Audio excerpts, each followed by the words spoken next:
Hey guys, warm welcome to all of एन फराइस्ता academy. और हम पढ़ रहे हैं क्लास 10 साइंस का चैप्टर नंबर 6 जैव प्रक्रम।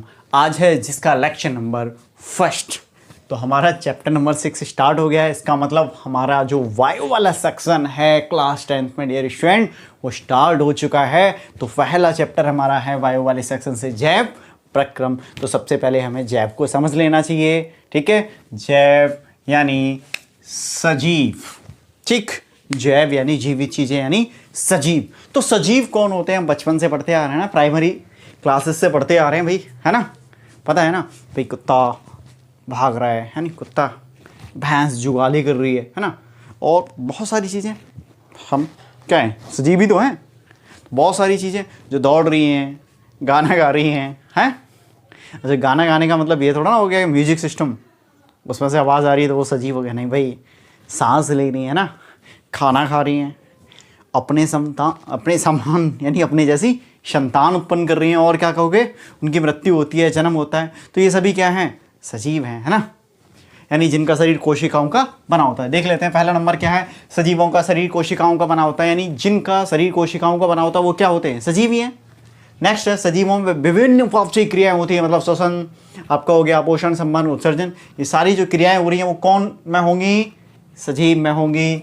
सजीव वृद्धि, सजीवों में क्या होती है? वृद्धि होती है। सजीवों में वृद्धि होती है, सजीवों की मृत्यु होती है, और सजीव जनन करते हैं। ओके, तो ये हो गए सजीव कौन है। और बेटा ये छोटी मोटी चीज़ें हैं, ठीक है। एग्जाम में तो ये आने से रहा 10th लेवल में, क्योंकि हम छोटी क्लासों में इसको पढ़ लेते हैं। अब है अजैव। जैव पढ़ लिया तो अजैव भी समझ ही लेते हैं क्या होता है। अच्छा, एग्जाम्पल में जितने भी तुम्हें आपको जीव जंतु दिख रहे हैं सबके एग्जाम्पल आप सजीव में रख सकते हो, ठीक है। बट वायरस को नहीं रख सकते, ध्यान रखना। जीवाणु हैं आपके, उनको रख सकते हो, लेकिन वायरस क्या है ना, जीव मतलब और निर्जीव के बीच की कड़ी है। क्लियर? ये हमेशा आपको ध्यान रखना है, कभी ऑप्शन में आए तो वायरस, सजीव, निर्जीव दोनों के बीच की कड़ी है, तो उसको ध्यान रखना है। नहीं तो आपको देखो ऑप्शन पे डिपेंड करेगा आपको क्या टिक करना है। हालांकि इस का ऑप्शन देगा नहीं कि आपको केवल जैव या फिर अजैव दे, या सजीव या निर्जीव दे, ठीक है। तो आपको कुछ बीच का भी रास्ता वहाँ पे दे सकता है, ठीक है। अब बात कर लेते हैं बेटा अजैव की क्या होता है। अजैव यानी निर्जीव क्या होते हैं। जो हमने ये पढ़े ना, ये सब कुछ इसमें नहीं होता है बस। अब चेयर ले लो, चेयर में क्या सांस ली जा रही है क्या? भोजन करती है क्या? नहीं करती ना। कूलर हो गया, पंखा हो गया। अरे भाई, हम जिससे वीडियो रिकॉर्ड कर रहा हूँ, मोबाइल वो हो गया, मार्कर हो गया, बोर्ड हो गया, इंक हो गया, सब क्या है? अजैवी तो है, निर्जीवी तो है, ठीक है। और ये अजैविक घटक भी हैं। क्लियर? तो अब इन चीज़ों को अपन समझ चुके हैं, तो स्टार्ट करते हैं। जो चैप्टर का नाम है जैव प्रक्रम। तो जैव प्रक्रम बेटा क्या है, इसको हम समझते हैं। तो सभी जीवधारी जीवित रहने के लिए जो क्रियाएं करते हैं वो सारी क्रियाएं जैव प्रक्रम के अंतर्गत आती हैं। यानी उन्हीं क्रियाओं को हम क्या कह देते हैं? जैव प्रक्रम। या फिर वे सभी प्रक्रम कौन से जो मेंटेनेंस का कार्य करते हैं, हमारी बॉडी में अनुरक्षण का कार्य करते हैं, सारे क्या कहलाते हैं? जैव प्रक्रम बेटा कहलाते हैं। डेफिनेशन देख लेते हैं, बाकी यहाँ से भी आप चीज़ों को कर सकते हो, ठीक है। और दूसरा, हमने नोट्स टेलीग्राम ग्रुप में बेटा सेंड कर दिए हैं 6 चैप्टर के इसके, तो आप फटाफट जाइए और टेलीग्राम ग्रुप को ज्वाइन कर लीजिए अगर आपने अभी तक नहीं किया है, और उसका लिंक डिस्क्रिप्शन में है, ठीक है। और वहीं पे आपको साइंस की वीडियो की प्लेलिस्ट भी मिल जाएगी, जिसमें शुरू से एंड तक के वीडियो हैं, मतलब अब तक के हैं, एंड तो भी नहीं हुआ है पूरा, ठीक। अब हम समझ लेते हैं जैव प्रक्रम की डेफिनेशन। जीवधारियों में जीवित रहने के लिए होने वाली समस्त क्रियाओं को सामूहिक रूप से जैव प्रक्रम कहते हैं बेटा। तो जैव प्रक्रम के अंतर्गत कौन कौन सी प्रक्रम आते हैं, सबसे पहले उनको समझते हैं। पोषण आता है, श्वसन आता है, संवहन है, और उत्सर्जन है। ये मेन है जैव प्रक्रम के अंतर्गत, यानी शरीर को अनुरक्षण के लिए, मेंटेनेंस के लिए इन का शरीर में होना जरूरी है। ये प्रक्रियाएं शरीर में होंगी तभी हमारे शरीर का अनुरक्षण होगा, मेंटेनेंस होगी, अच्छी तरह से हमारा प्रॉपर शरीर काम करेगा। अब समझ लेते हैं पोषण है सबसे पहले। तो पोषण बेटा क्या है? पोषण में आप क्या करते हो? सबसे पहले भोजन ग्रहण करते हो, क्या करते हो, भोजन ग्रहण किया, अब क्या करोगे, पचेगा ना अंदर जाके छोटी आंत में, वही होता है संपूर्ण पाचन, ठीक है, पढ़ेंगे इस चैप्टर में, पचता है और फिर पचे हुए भोजन का अवशोषण होता है। अवशोषण के बाद वो भोजन कहाँ जाता है, हमारे रक्त में जाता है और वहां पर ऑक्सीजन से विक्रिया करके ऊर्जा का निर्माण होता है और उसी ऊर्जा का उपयोग अनुरक्षण के कार्य में होता है। तो ये आपका पोषण है। क्लियर? पोषण, भोजन ग्रहण करना, फिर पचे हुए भोजन का अवशोषण और इस पचे हुए भोजन का शरीर के अनुरक्षण कार्य में उपयोग ही क्या कहलाता है, पोषण कहलाता है। अब बेटा श्वसन क्या है, शरीर के बाहर से आपने ऑक्सीजन ग्रहण की, क्या किया, शरीर के बाहर से ऑक्सीजन ग्रहण करना है और कोश की आवश्यकता के अनुसार जो खाद्य स्रोत है, अभी मैंने बताया था आपके ब्लड में क्या है, ग्लूकोज है, जो भी खाद्य स्रोत है उसके विघटन में से क्या होगा, ऊर्जा उत्पन्न होगी, उसका उपयोग फिर भी ये श्वसन आप, ठीक है, सेम चीजें लगभग यहां पे रह रही हैं, ठीक है, वही अनुरक्षण का लास्ट में हम पहुंच जा रहे हैं। ठीक, तो कोश की आवश्यकता के अनुसार खाद्य स्रोत का विघटन में उपयोग क्या है, श्वसन है। अब आ जाओ संवहन, भोजन हो गया, ऑक्सीजन हो गया, एक्सेट्रा, बहुत सारे हमारे शरीर के अंदर जो पदार्थ है बेटा, वो हमारे शरीर में एक स्थान से दूसरे स्थान तक जिस तंत्र के द्वारा पहुंचते हैं वही संवहन तंत्र है। क्लियर? अब बात कर लेते हैं उत्सर्जन की। सुबह सुबह याद आया? नहीं, कोई बात नहीं, अभी आ जाएगा समझ में। जो भी हमारे शरीर में बेटा कौन से अपशिष्ट पदार्थ होते हैं, यानी जिनकी हमारे शरीर को कोई आवश्यकता ही नहीं है, क्या करते हैं हम, उनको अपने शरीर से बाहर निकाल देते हैं और वही प्रक्रिया क्या है, उत्सर्जन। हम सुबह सुबह फ्रेश होते हैं ना, वो भी तो हम अनावश्यक पदार्थ को ही शरीर से बाहर निकाल रहे हैं, तो वो भी प्रक्रिया क्या है, उत्सर्जन का ही भाग है। ओके बेटा, ठीक। तो ये चीज़ें उम्मीद करता हूँ आपको क्लियर हो चुकी हैं। कुछ प्रश्न हमारे बुक में है जो पाठ्य निहित है, उनको साथ में अपन लेके इसमें बायो में चल लेते हैं, ठीक है, और जो लास्ट के बचेंगे उनको हम बाद में कर लेंगे। जो बीच बीच में प्रश्न दे रखे हैं उनको भी समझ लेते हैं। अभी हमने पढ़ा बेटा श्वसन यहाँ पे, तो पहला क्वेश्चन जो है वो ये है इस टाइप से कि हम जो क्या है, बहुकोश के जीव हैं, तो बहुकोश के जीवों में श्वसन जो है विसरण द्वारा होगा या नहीं होगा, या होना चाहिए, या फिर हम ये कहें कि क्या विसरण द्वारा श्वसन अगर हमारे अंदर हो तो क्या वो पर्याप्त है, इस टाइप से आपसे प्रश्न पूछा गया है। ठीक है, अब विसरण क्या होता है, एक सिंपल फॉर्मेट में आपको समझाता हूं। जैसे कोई चीज है वायुमंडल में, मान लो इधर कोई चीज है पूरा, है ना, इधर ऑक्सीजन ही मान लो, और ये क्या है, एक कोशिकीय जीव है। अब ऑक्सीजन ये चारों तरफ इसके है, अब इसमें नहीं है, कम है इसमें मात्रा इसकी, तो इस वायु से ऑक्सीजन इसके अंदर चली जाएगी धीरे धीरे जितनी इसको आवश्यकता है, मतलब जिससे बैलेंस ये चीज हो। तो यहाँ पे ये विसरण है, मतलब एक चीज से दूसरी चीज मतलब ट्रांसफर हो रही है दूसरी चीज में। जैसे मान लो यहाँ पे कोई चीज बहुत अधिक मात्रा में है, इधर कम है, तो अधिक मात्रा में जिधर है उधर से कम वाली जगह पे चली जाए, ऐसे आप इसको समझ सकते हो। क्लियर बेटा? तो प्रश्न ये है कि हमारे जैसे बहुकोशिकीय जीवों में ऑक्सीजन की आवश्यकता पूरी करने में विसरण क्यों अपर्याप्त है?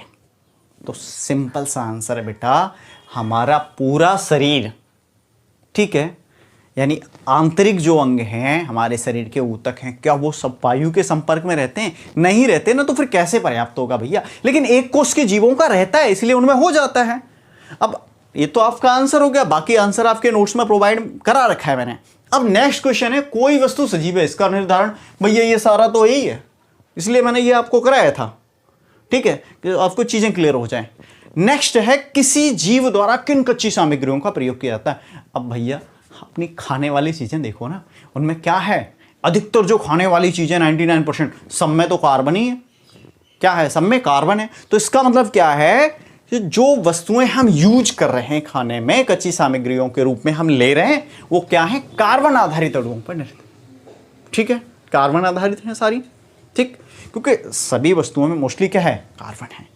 नेक्स्ट क्वेश्चन है, जीवन के अनुरक्षण के लिए कौन से प्रक्रम आवश्यक हैं?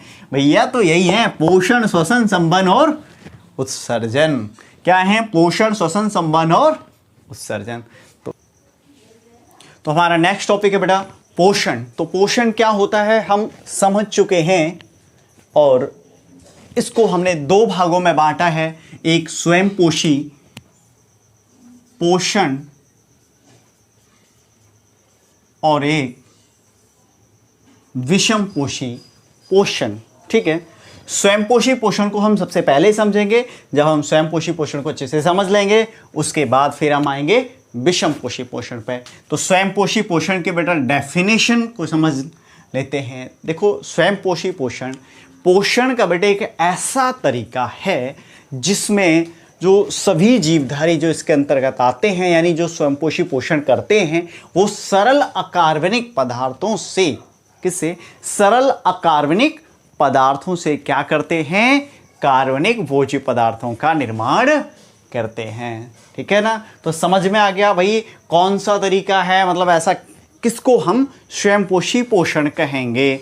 अच्छा, अब जो सरल अकार्बनिक पदार्थों से कार्बनिक भोज्य पदार्थों का निर्माण करते हैं, उनको हम, उन जीवों को हम स्वयंपोषी जीव कहते हैं। ये कौन कौन से जीव हैं बेटा? सभी हरे पौधे, नील हरित शैवाल व प्रकाश संश्लेषी जीवाणु। एक बार डेफिनेशन यहां पे और देख लेते हैं। पोषण का वह तरीका जिसमें जीव सरल अकार्बनिक पदार्थों से कार्बनिक भोज्य पदार्थों का निर्माण करते हैं, स्वयंपोषी पोषण कहलाता है। और ऐसे जीव स्वपोषी कहलाते हैं। क्लियर? तो ये चीज बेटा अपनी बहुत अच्छे से क्लियर हो चुकी है। उम्मीद करता हूं आपको कोई समस्या हो तो कमेंट बॉक्स में फटाफट कमेंट कर दीजिए। ठीक है, तो उसका अपन सॉल्यूशन देख लेंगे। ठीक है, अब वैसे तो ज़्यादा टफ बेटा ये है नहीं, छोटी क्लासों में भी हमने इस चीज़ को पढ़ रखा है। आपने ये पढ़ा होगा स्वपोषी किसे कहते हैं, तो हमें पता भाई बेज जीव जो क्या करते हैं, अपना भोजन स्वयं बनाते हैं, उनको स्वपोषी कहते हैं। और उनके भोजन बनाने का जो तरीका होता है या जो मेथड होता है वो क्या है? स्वयंपोषी होता है, स्वयंपोषी पोषण कहलाता है। तो ऐसे भी हम इसको कर सकते हैं, बट आप इस तरह से करें क्योंकि आप 10th में वो अच्छे लेवल से इस डेफिनेशन को लिखें। ठीक है, अब बेटा सभी हरे पौधे, नील हरित शैवाल, ये अपना भोजन कैसे बनाते हैं? तो ये किसके थ्रू बनाते हैं, ऐसा क्या करते हैं? तो ये इनमें जो भोजन बनता है, ये जो भोजन बनाते हैं हरे पेड़ पौधे या प्रकाश संश्लेषी जीवाणु या फिर नील हरित शैवाल, क्या करते हैं? प्रकाश संश्लेषण करते हैं। और ये भी हम पढ़ते आ रहे हैं ना, 4th क्लास की जो बुक होती है उसमें भी अपने को ये मिल जाता है साइंस की। ठीक है, अब प्रकाश संश्लेषण क्या है बेटा? ये एक ऐसा प्रोसेस है जिसमें क्या करते हैं स्वपोषी जीव, ठीक है, प्रकाश ऊर्जा को किसमें बदल देते हैं? रासायनिक ऊर्जा में बदल देते हैं। वह प्रक्रम जिसमें स्वपोषी जीव प्रकाश ऊर्जा को रासायनिक ऊर्जा में बदलते हैं, प्रकाश संश्लेषण कहलाता है। अच्छा, आपने बोला ये सर ये डेफिनेशन तो हमने पढ़ी नहीं थी, हमने क्या पढ़ा था? नीचे का है। देखो, ये जो प्रक्रिया है अभी हमने देखा कि प्रकाश ऊर्जा को किसमें बदला जा रहा है? रासायनिक ऊर्जा में। तो इस प्रक्रिया में होता क्या है? इस प्रक्रिया में क्या किया जाता है? सूर्य की ऊर्जा का उपयोग किया जाता है और क्लोरोफिल की उपस्थिति में जल कार्बन डाइऑक्साइड को किसमें बदला जाता है बेटा? कार्बोहाइड्रेट में बदला जाता है। ये चीज आपने पढ़ी है। क्लियर? अब देखो इसको हम समझ लेते हैं। जैसे हरे पेड़ पौधे, क्लोरोफिल की अगर बात करूं बेटा, तो हरे पेड़ पौधों को क्लोरोफिल जो मिलता है वो किससे मिलता है? पत्तियों से मिलता है। किससे? पत्तियों से मिलता है। सौर ऊर्जा जो मिलती है बेटा सूर्य से मिलती है। कार्बन डाइऑक्साइड किसमें है?